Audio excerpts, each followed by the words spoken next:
I've got some burst banana, you take the moldy bread, you take the tape recorders, I've got CDs instead, and you keep your back.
Hindi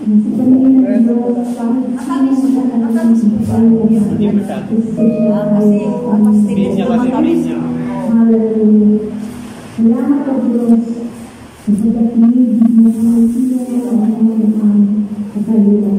Salamat po ang hallelujah. Hindi po ang Diyos na kayo na magpakain.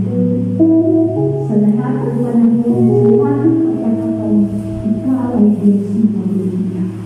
Hallelujah.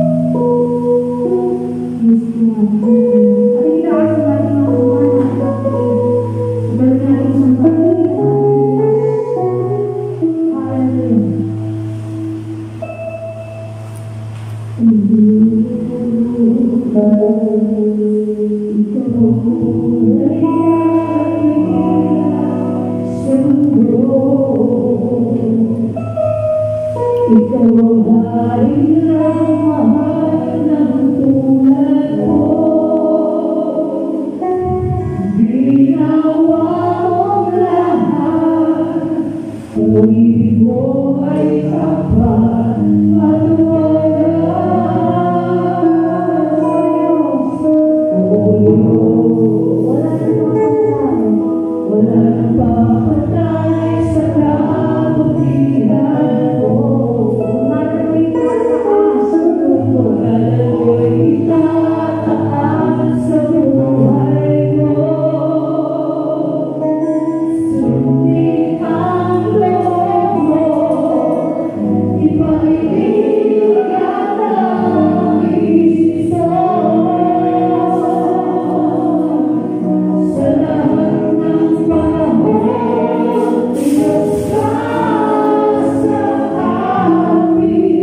Sino po ang pinagpala ng Diyos?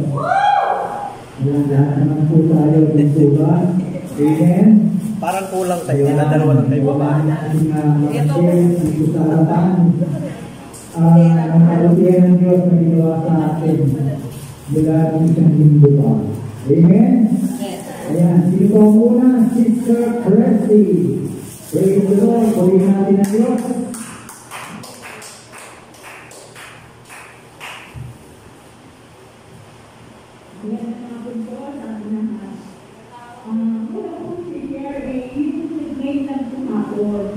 Kasi, kahapon po, nisimba na kami. Sabi ko kay Andre ng 3:30, atin hindi tayo gawain. Sabi niya, Lola, nisimba na tayo kahapon eh. E di, pinipilip ko siya. Sabi niya, huwag na. Ay, sabi ko, okay, manahimik ka dyan. Nanahimik ako, nagdadasal ako ng gawin sa tao. Ngayon, sabi niya, Lola, hindi ka magpipilihan. Lola, nakakalakan tayo sa lisanan. Sige na tayo.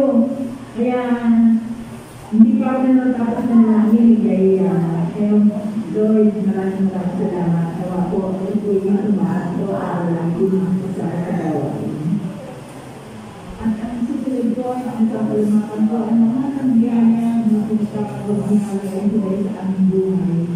Maraming salamat po. Nung magbilang ng mga buhay ng mga tao sa amin. Kaya maraming salamat. Kaya yung Amen. Salamat sa Diyos. Alam po natin sa Diyos. Huwag tayo magaling.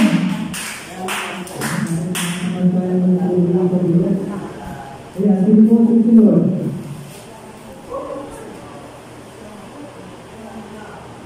Wala na po? Sino po gusto makinig ka ng salita ng Diyos? Wala na nag-share.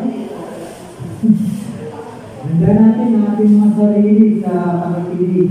Wala na nag-share. Ang gagamitin na daluyan, ating kapatid, Brother Jerry Elohan. Ang aga. Hindi yung sa pagkat.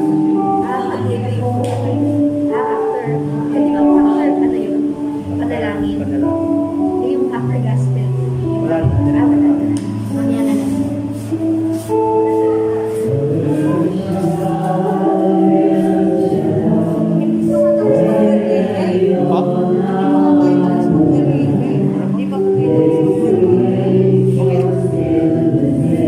Iwanan ko po ito naka-play.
maging dapat mapaglalagyan ng mga aral sa salita. Kaya sa oras na ito, ang lahat ng maging kaganapan, pawang malooban mo naman sa pangalan ni Jesus, sa pangalan Ama, Anak, Espiritu Santo. Amen. Pagkat ang Diyos ay Diyos ng pag-ibig.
Ngunit sa talatang 44 na loobo, pagpapasimula ang ating pagbasa. Nung magtatanghaling tapat na hanggang sa ikatlong ng hapon, nagdilig sa buong lupain, nawala ng liwanag ang araw at ang tabi ng templo'y napulit sa kanya. Sumigaw ng malakas si Jesus, Ama, sa mga kamay mo'y pinagkakatiwala po ang aking espiritu. At pagkasabi nito, nalagot ang kanyang hininga, nang makita ng kapitan ng mga kawalang nangyari, siya'y nagtuloy sa Diyos na sinasabi, tunay ng matuloy ng tao ito, maraming tao ang nagkakatipon doon at nanonood, nang makita nila ang mga nangyari, hindi silang dinadamutan ang kanilang bibig dahil sa lungkot. Nakatayo naman at ipagayuan ang mga kasamahan ni Jesus, pati ang mga babae na sumama sa kanya mula sa Galilea. Pinagbasa nila ang mga pangyayari ito.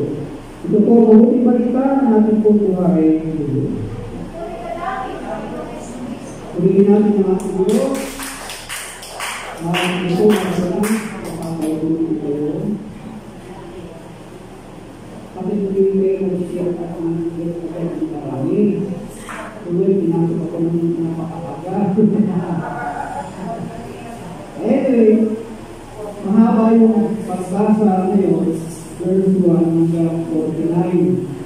Kaya lang, dadaanan ko dito sa ating punto sa pangalawa, kaya hindi ko na binasa kasi napakahaba. Una, ating kong pagbasa, pagkikita natin sa chapter 23, na ang Panginoong Jesus ay sinaratahan. Yan ang una. Ang paratang laban kay Jesus. Naranasan nila bang paratangan ka ng walang katotohanan? Ano kaya ang pakiramdam na ikaw ay naparatangan ng isang bagay na hindi mo ginagawa? Siyempre, masakit, diba? Nakakasama ng loob yun. Nakakapagsampu, nakakapagdamdam. Meron kong ng business, ng bag, inabot yung snatcher, habang siya tumatakbo, kinuha na yung laman. Pagkatapos, hindi mo nalaman na ito pala yung tinapon ng snatcher, sinunod mo. Ay yung mga humahabol, ikaw ang nakita sa akto na may hawak-hawak ng bag. Sa palagay mo, ang susunod na mangyayari. Palagay ko, ikaw ang mapagbintangan. Minsan, totoo din eh. Na kapag ikaw ay napagbintangan, kahit anong paliwanag mo, wala kang maniwala sa iyo. Pag ikaw ay napagbintangan na, parang ang hirap ipaliwanag. Kaya tama rin yung sinasabi ng ating tulong dito eh. Kapag ang tao ayaw mo naman tanggapin sa paliwanag, bakit ka ba magpapaliwanag? Huwag ka na lang magpaliwanag. Kapag may mga tao ayaw, umintindi. Si Jesus, pinaratangan ng katakot-takot. Nung nakaraang linggo, ano ang gospel? Nagawa ito ko kayo nakaraang lunes. Walang preacher. Kaya pala ako pinapunta na naman dito kasi wala na naman yarapig-singin. Ito lang nakapansin. Kaya ba naman, naaasay ako sa iyo. Di ba kayo nagsasawa sa akin?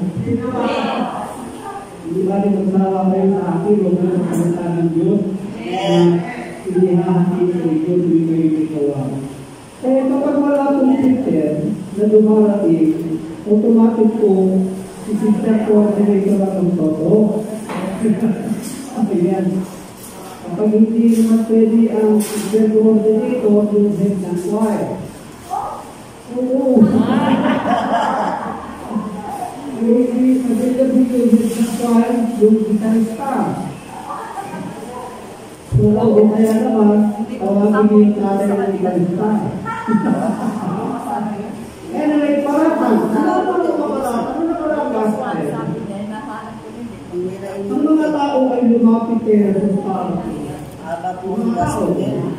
Tapos, may ikalawang grupo na lumapit kaya sa may dala-dalang patibog. Kaya lang inano niya, hindi na nasa dulo. Dala-dala yung babae, sinasabi nila nahuli sa pamamanon niya.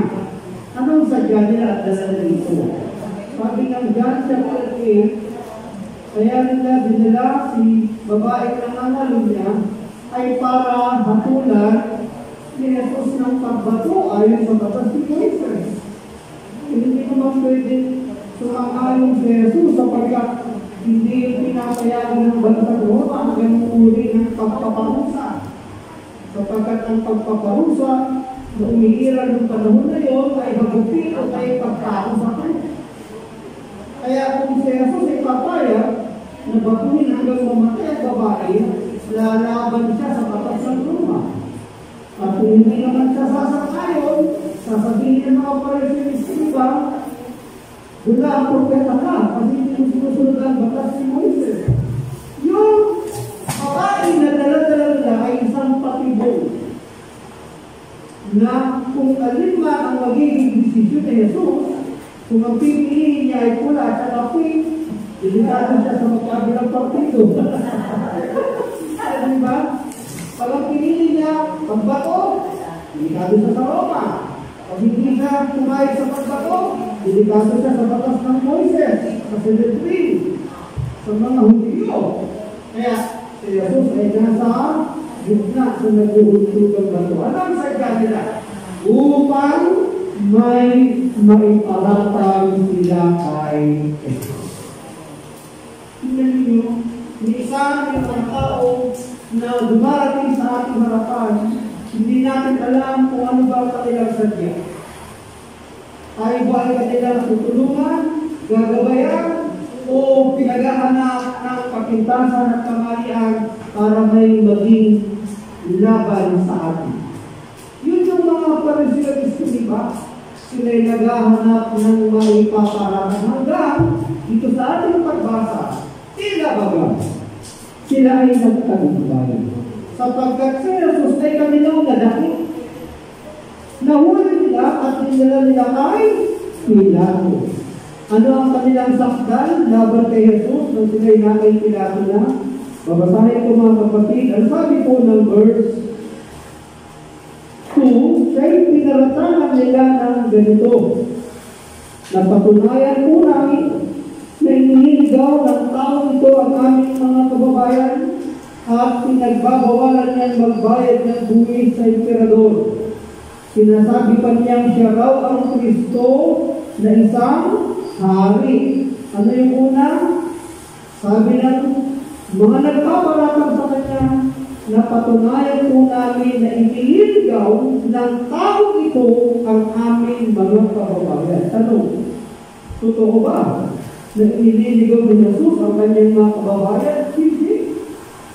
Siya pa nga ang tumutulong, siya pa nga ang gumagamot, siya pa nga ang gumagawa ng hikala, siya pa nga ang bumubuhay ng patay, siya pa nga ang nagpapalaya sa masamang espiritu sa mga taong inaalihan.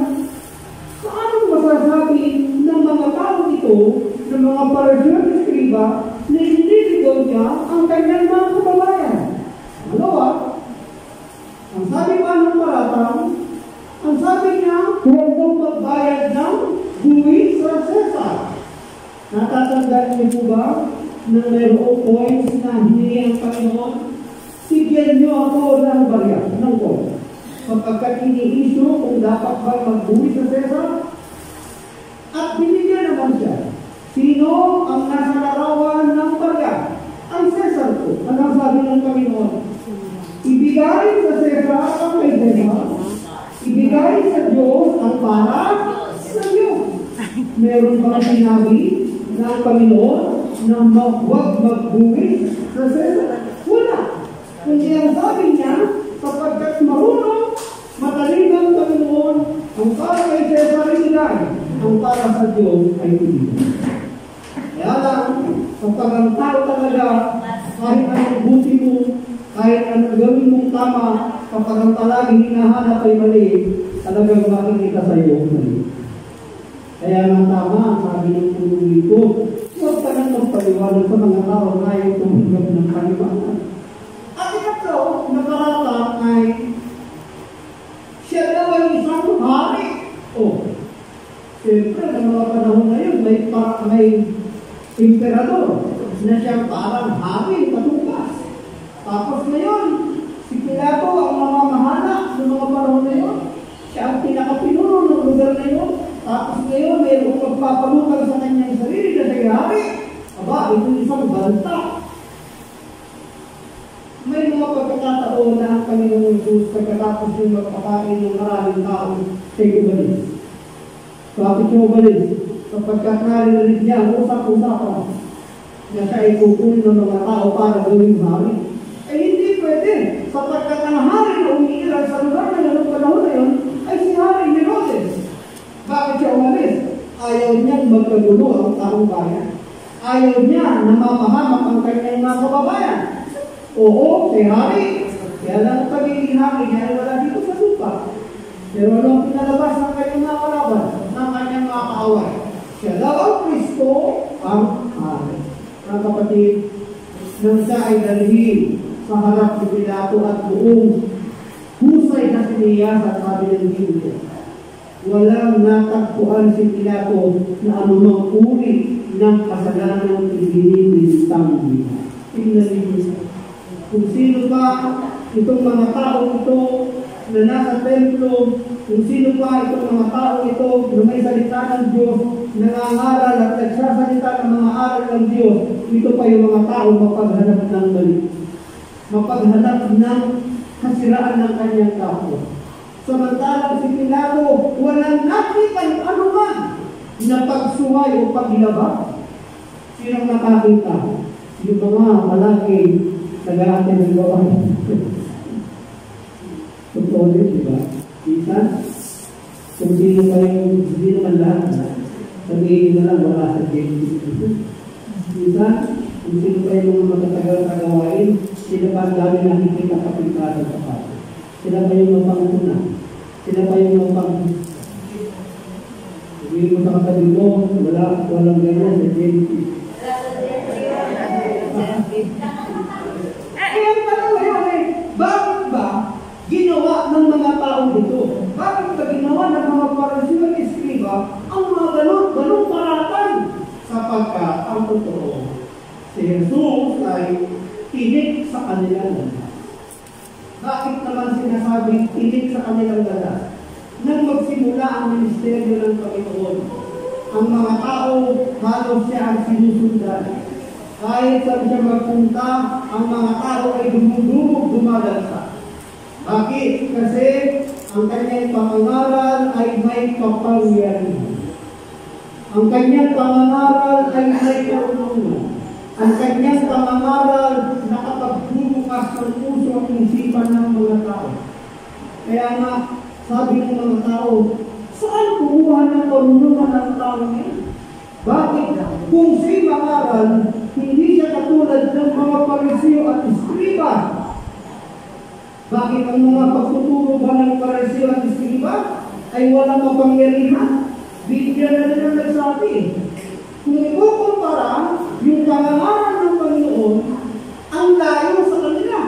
Kaya yung mga tao, kahit saan magpunta sa Jesus, dinadagsa. Hindi lang yun. Kahit saan magpunta ang Panginoon, bumababa ang kapangyarihan. Kahit saan magpunta ang Panginoon, gumagaling ang mga sakit at karamdaman. Kahit saan magpunta ang Panginoon, may tanda, himala at kababalagan. Kaya ng mga panahon na yun, yung mga tao sa mga sinagoga, yung mga tao sa templo, unti-unting nababawasan sapagkat ang suporta nasa Panginoon. Ang datsa ng tao ay nasa Jesus. Ang dating ng tao ay nasa Panginoon. Kaya, ang aming tingin, at sa tayo na rin sa mga Bible commentary, dumating sa mga Pariseo at Eskriba, yung tinatawag na matinding inggit. Ano ang dumating sa mga Pariseo at Eskriba? Yung tinatawag na spiritual jealousy. Ito, hindi natin may tatanggin. Kahit mga Kristiyano na tayo, kahit matatagal na tayo sa ating gawain, matatagal na tayo naglilingkod, hindi pa rin nawawala sa atin minsan yung tinatawag na paninibugo. Alin ba ang malapit sa salitang paninibugo? Naiingit. Diba? Naiingit. Tingnan ang katabi. Sabihin mo sa kanya, hindi ako naiingit sa iyo. Alam niyo ba na isang kahulugan ng salitang mapalat ay kinaiingitan? Yan ang isang kahulugan ng mapalat being and being, ang sabi sa English. Kinaiingitan. Kaya, kung may mga taong naiingit sa iyo, ikaw ay taong mapalat. Kaya lang, kung tayo ay naiingit sa ating kapwa, ay kabaligtaran tayo ng pagiging mapalat. Kaya lang tawag doon, mga sawi palat. Diba? Hindi ba dapat ang ating reaksyon kapag may taong pinagpapala? Praise the Lord. Salamat sa Diyos, pinagpala ka, sister. Pinagpala ka, brother. Hindi ba dapat din yung ating reaksyon? Kaya lang, ang magpahanan, umiiral pa din sa atin na mga Kristiyano, yung salitang inggit na ninibugo. Kaya minsan, ang dulo, ang effect ng inggit ay paninira o pamimintas. Akala mo nun, balik-balik. Akala mo nun, akala mo nun, hindi kami magkakaroon. Yung tao na ingitin yun. Hindi mo kakapakinggan ng mabuti sa kanyang bibig patungkol sa kanyang kapwa. Bagkos, ang lagi mong maririnig sa bibig ng tao ito, kapintasan sa kanyang kapwa. Kapag ang isang tao ay palagi kong napapakinggan na ang labas sa bibig ay paninira, pamimintas, ang tao niyan, punong-puno ng ibig sa buhay. Sabihin mo sa katabi mo, wala itong ganyan. Kaya ang mga Pariseo at Eskriba ng kanilang madapit si Jesus ng dalhin sa harap ni Pilato at isakdal, ang lahat ng kanilang paratang walang sa katotohanan. Bumalag at udyok lang ng kanilang matinding inggit sa ating Panginoon Jesus. Kapagkat si Jesus ay nagiging balakid na, tinig na sa kanilang landasin. Kaya yung mga paratang, nilabaga, nagtagumpay sila. Ano ang ginawa ni Pilato? Nung malaman niya na si Jesus ay taga-Galilea, nung mga panahon na yun, sabi ng Biblia, nandoon sa bayang yun si Herodes. Ano ang sabi ni Pilato?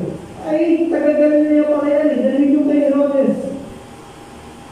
Nagkataon naman na matagal na palang gustong makita ni Herodes si Jesus. Kaya na kanyang makita, inasahan na siya gagawa ng kababalaghan. Kaya lang siya isinakdan. At sabi ng Biblia, kahit si Herodes, walang nakitang pwedeng pagkakasala ni Jesus.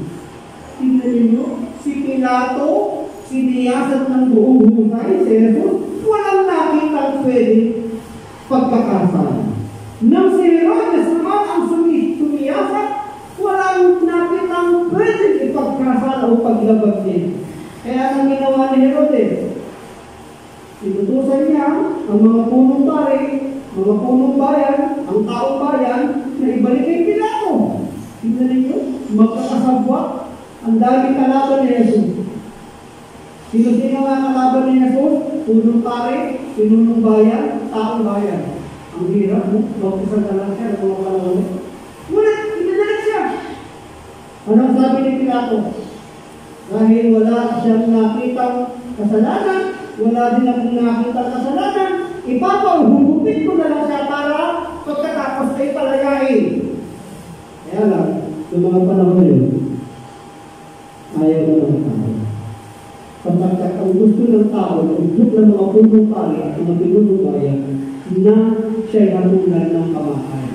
Sabi ng Biblia, tuwing kapistahan, ang Pilato ay nagpapalaya, o si Pilato ay nagpapalaya ng isang linyang.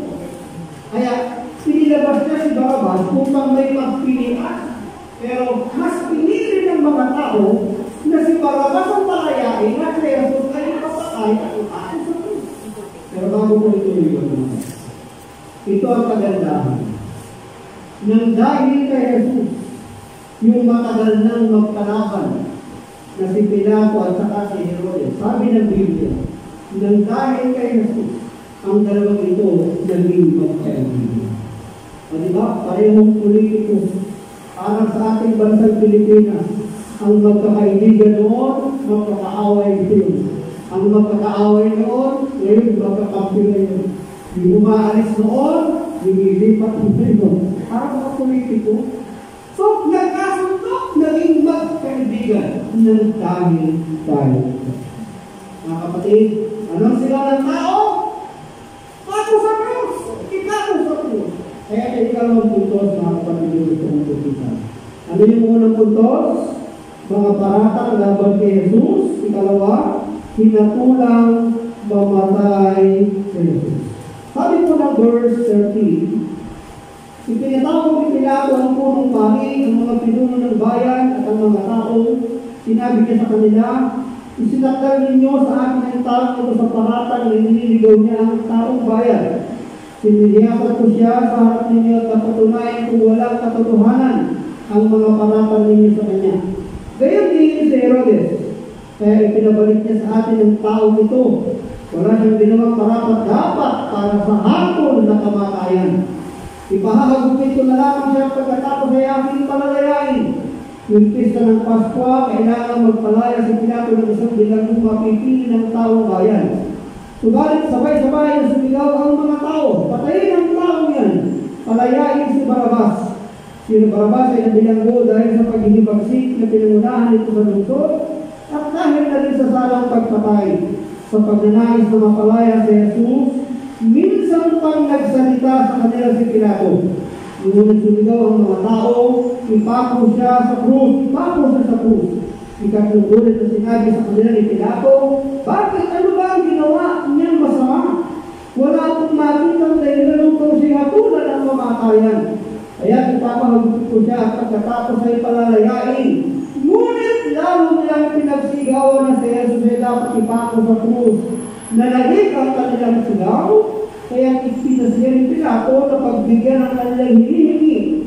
Ang tao hinihingi nila na natinagpo dahil sa paghimagsik at pagpatay ay kinalaya niya at binigay niya si Jesus sa kanila upang gawin ang kanilang kagustuhan. Ilang beses po na ibig iligtas ni Pilato si Jesus?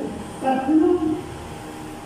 Kaya lang yung mga tao sa udyok ng mga pinunong bayan at ng mga punong pari ang sigaw ay ipako sa krus. Alam po ninyo, pero kung ako nabasa ng isang dokumentaryo, si Pilato, kaya gusto niya iligtas si Jesus, ay dahil na asawa ko ni Pilato ay Kristiyano, tagasunod ng Panginoon. At kung mababasa nyo sa ibang sali ng Biblia, sa ibang Ebanghelyo, na ang sabi doon, yung kanyang asawa niya nag-inig tungkol sa pagpapahatang kay Jesus. At sinasabing si Jesus ay walang kasalanan.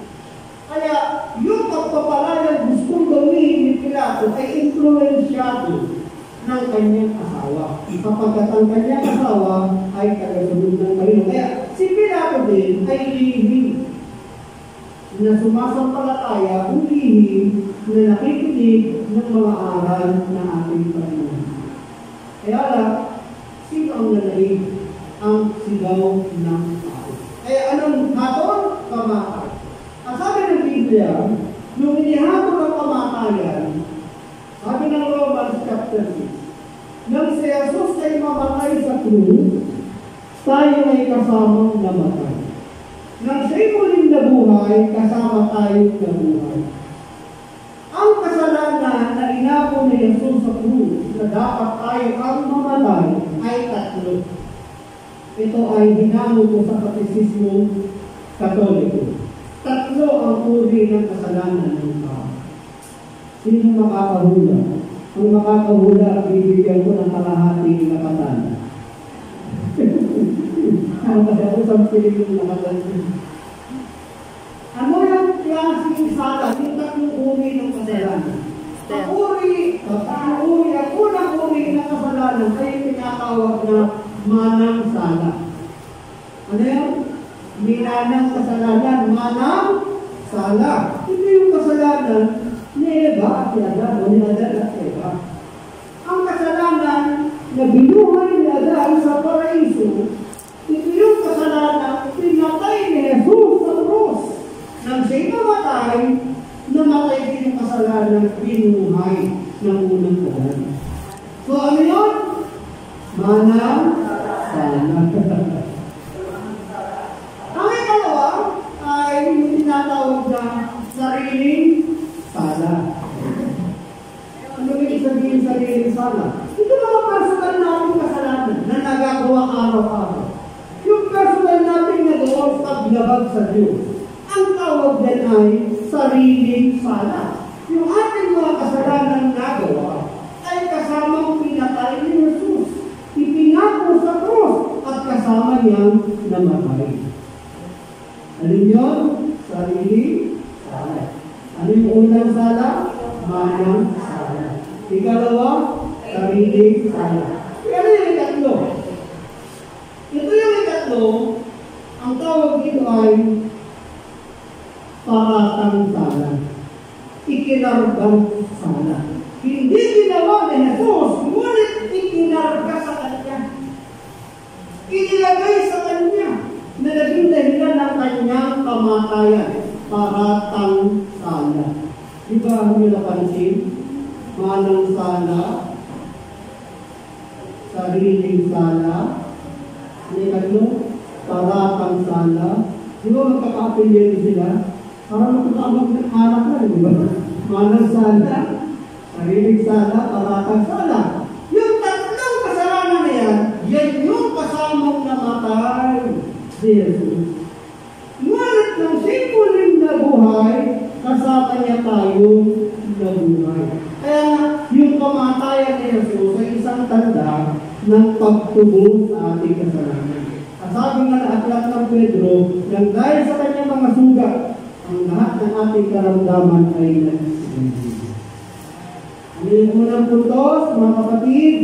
Pinaratangan ang Panginoon at pagkatapos pangalawa ay yung pinatulan siya ng kamatayan. Ito na ikatlo, Panginoon. Sabi ng verse 44, nang magtatanghaling tapat na hanggang sa ikatlo ng hapon, nagdilim sa buong lupain. Nawala ng liwanag ang araw at ang tabing ng templo ay napunit sa gitna. Sumigaw ng malakas sa Jesus, Ama, sa mga kamay mo'y pinagkakatiwala ko ang aking espiritu. At pagkasabi nito, nalagot ang kanyang hininga. Nang makita ng kapitan ang mga kawalang nangyari, siya'y nagpuri sa Diyos at sinasabi, tunay nang matuwid ang taong ito, maraming taong nagkakatipon doon at nanunood. Nang makita nila ang mga nangyari, umuwi silang dinadagukan ng kanilang bibig dahil sa lungkot. Nakatayo naman sa gitalayuan ng mga kasamahan ni Jesus, pati ang mga babae sumama sa kanya mula sa Galilea. Pinagmasdan nila ang pangyayari nito. Ito po yung ikatlo. Natupad ang misyon ni Jesus. Ano ang kanyang misyon? Ang mamatay para sa kasalanan. Bago ko ako magkakot.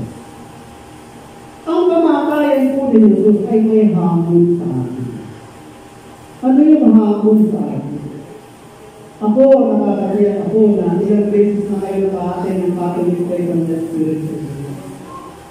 Sa Catholic Faith and the Spirit sa inyo na, ito yung pinaka-main topic. Una, God's love. Pag-ibig ninyo. Pangalawa, salvation. Pagliligtas ninyo. Ikatlo, new life. Pagbabago ninyo. Ika-apat, receiving God's gift o pagtanggap ng regalo ninyo. Ito hindi ko na itutuloy. Ang gusto ko lang hukutusan, yung gitna. Yung gitna ng salvation at saka new life. Ang hamon po ng pagliligtas na ginawa sa atin ng Diyos ay bagong buhay. Bakit? Sabi natin kanina, si Jesus ay namatay sa krus nang dahil sa manang sala, ninanang sala. Namatay dahil sa personal nating sala. Namatay dahil sa bintang sala, paratang sala, o itinargang sala. Sabi na Biblia, ang siya'y matuwid. Wala siyang uring karunihang nagawa sa harapan niya. Walang gahi. Hindi siya dapat ang mamatay doon sa krus, ngunit nang dahil sa pag-ibig sa iyo at sa akin ng Diyos, inako niya mamatay doon. Yun yung kanyang mission. Kahit maalam niya, mahirap yung kanyang dadaan ng kamatayan. Sa Garden of Eden pala, ang kanyang mga pawis ay alimoy kulay pula na parang dugo, sabi na mga Bible commentaries. Ano ang kanyang manalangin? Ama, kung maaari, huwag mo naman, sana, kung maaari ilayo mo sa akin ang saro. Ayaw niyong daanan eh. Kung maaari, Ama, ilayo mo sa akin ang saro ng paghihirap. 3 beses. Bakit? Alam niyo yung dadaanan eh, mga kapatid kong halimbawa. Tutusan ako ng foundation. Jerry, pumunta ka sa Marawi. Mag-preach ka doon, mangaral ka doon.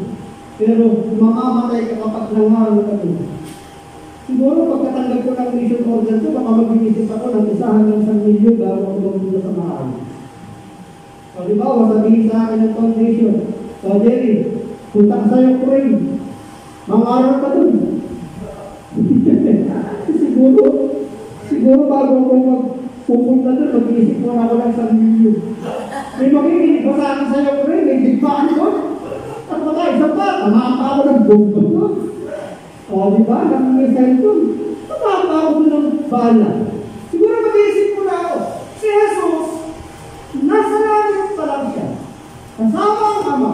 Bago siya pumunta sa lupa, sa mundo. Alam niya na yung kanyang kakasakitan.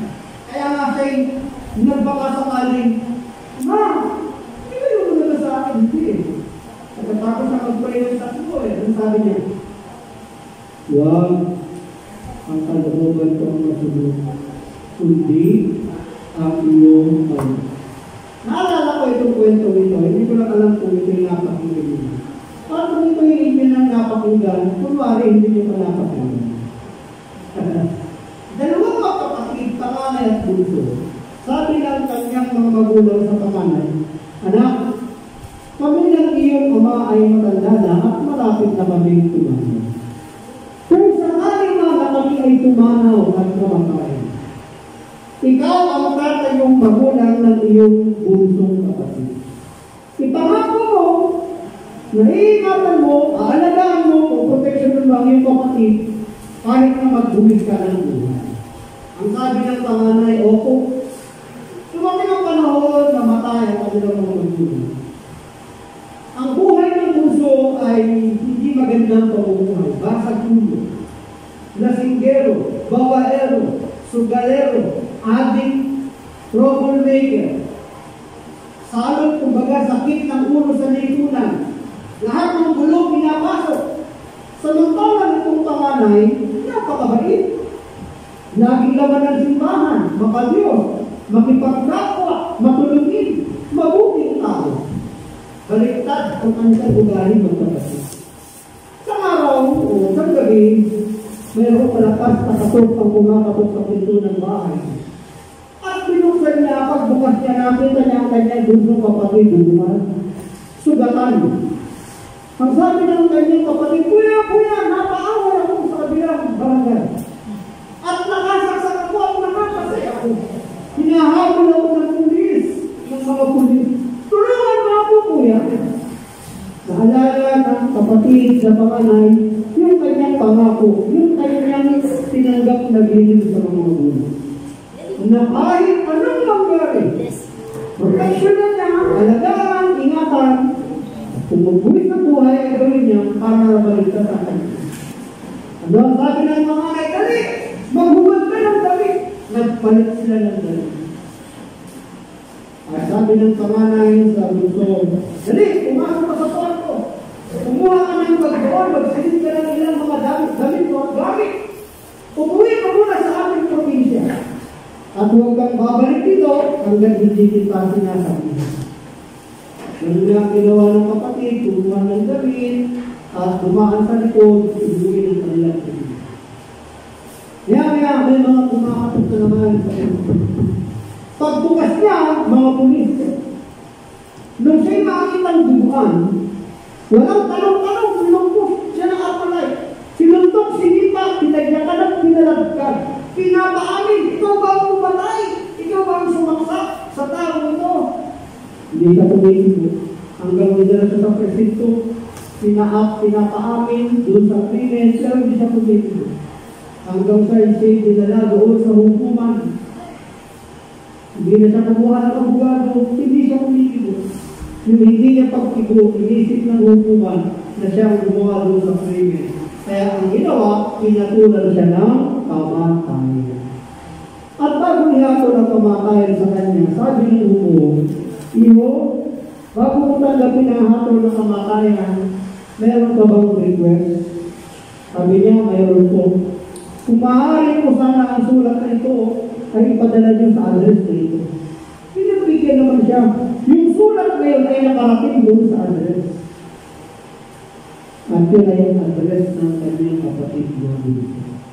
Nung dumating yung sulat, pagbukas ng kapatid na bunso, alam niya galing sa kanyang kuya, pagbungad pala, sabi sa sulat, kapatid ko, habang binabasa mo ang sulat na ito, maaaring ako ay patayin. Dahil ako ang nagdusa, ako ang naparusahan, sa kasalanan ikaw ang may gawa. Ang aking lang pakiusap sa bandang dulo, magbagong buhay. Halos hindi niya pa nababasa yung sulat, dahil na sa pumalis at pumiyahe, papunta sa kanyang kapatid. Pagdating niya doon sa bahay, walang tao, pumunta siya sa presinto sa hukuman. At ang sabi niya sa husgado, ako po ang totoong pumatay sa taong hindi ang aking kapatid. Ako ang inyong dapat parusahan. Ako ang dapat hatulan ng pamatay, hindi ang aking kapatid. Wala siyang kasalanan.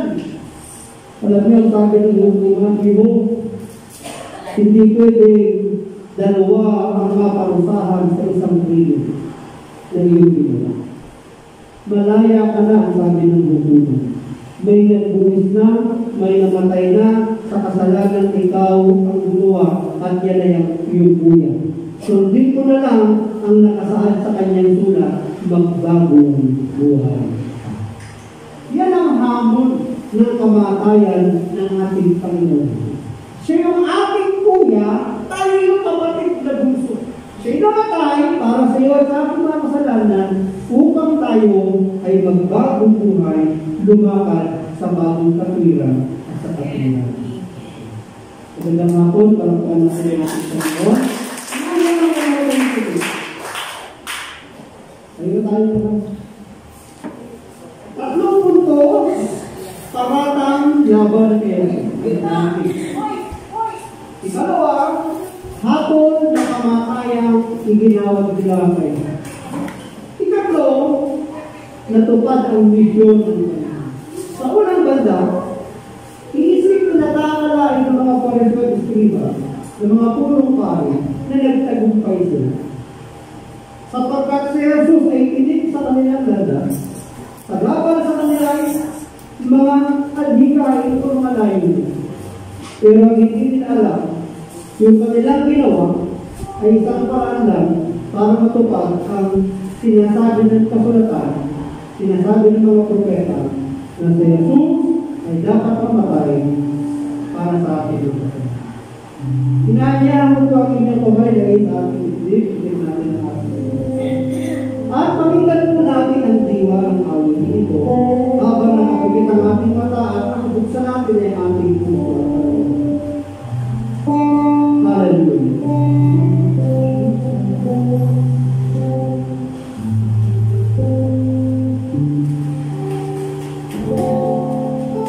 Ito ba kapit na sa iyong nadarama?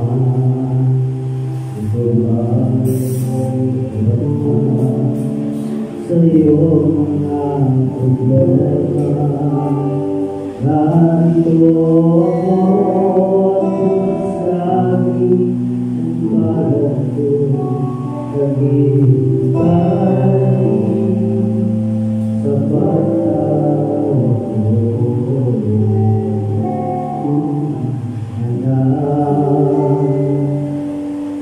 Ako'y nakuhila sa'yo, anong harap ay sanaraw, ay makapiling ka. Hindi mo ba alam na mahal ka? Hindi ko hayaan na ikaw ay mawala. Balik ka, lumapit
Sabi na alat ng Biblia, sa kanyang mga sugat sa mga latay na kanyang ginanas, sa hirap na kanyang ginanas, sa kanyang kamarayan ang lahat ng ating sakit at karamdaman ay experience. Nung siya'y mamatay sa krus, kasama niya tayo namatay sa kasalanan.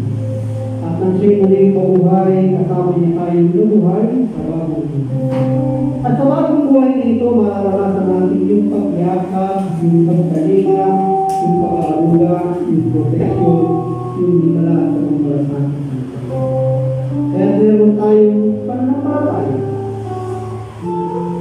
na meron tayong dakilang sacerdote na namamagitan sa ating mga kailangan at kahilingan sa trono ng Ama, sa trono ng Diyos. At siya yung pamanay natin na muling nabuhay mula sa mga patay. At tayo man sinasabi ng Biblia kahit bawin ang buhay ay muling tayo. Mga kapatid, wala naman. Hinahan niya ako kung itaas natin mga bagay na ibig natin pagpalain na rin sa ating pag-yoga, wala siyang proud, mga pag-yoga, pastor, pastor. Ang mahal natin sa buhay na hindi natin ngayon sapagkat may mga kagilan natin dahilan sa dahilanan. At sa mga susunod na gawa, inawa sila ating makapilit sa bahay. And I know the Lord will answer all our prayers. Taas ko na sila sa lahat sa mga ibig natin sa bahay. Hallelujah.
Hapon,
kailangan ko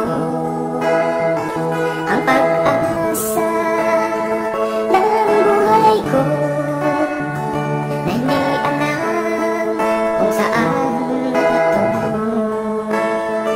Salamat Ama sa ginawa mo, hinandog mo ang anak mo upang iligtas ang buhay ko na hindi alam kung saan patungo.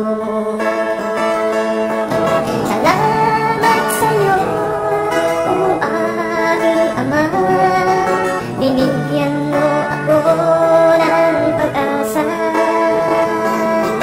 Salamat sa'yo, o aking Ama, buhay ko ngayon ay masaya. O Diyos, paibuti mo, ikaw pala kailangan ko Ito po ang ating mahal na core. ng buhay ko Kaya mga workers natin. na hindi alam kung saan patungo. Salamat sa'yo, o aking Ama, binigyan mo ako ng pag-asa. Salamat sa'yo, o aking Ama, buhay ko ngayon ay masaya. Salamat sa'yo, o aking Ama, binigyan mo ako ng pag-asa. Salamat sa'yo, o aking Ama, buhay ko ngayon ay masaya. Buhay ko ngayon ay masaya. Buhay ko ngayon ay masaya.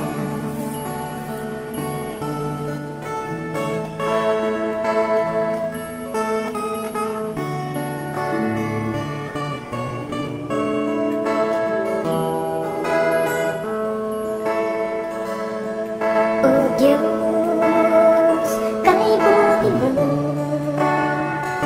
ikaw pala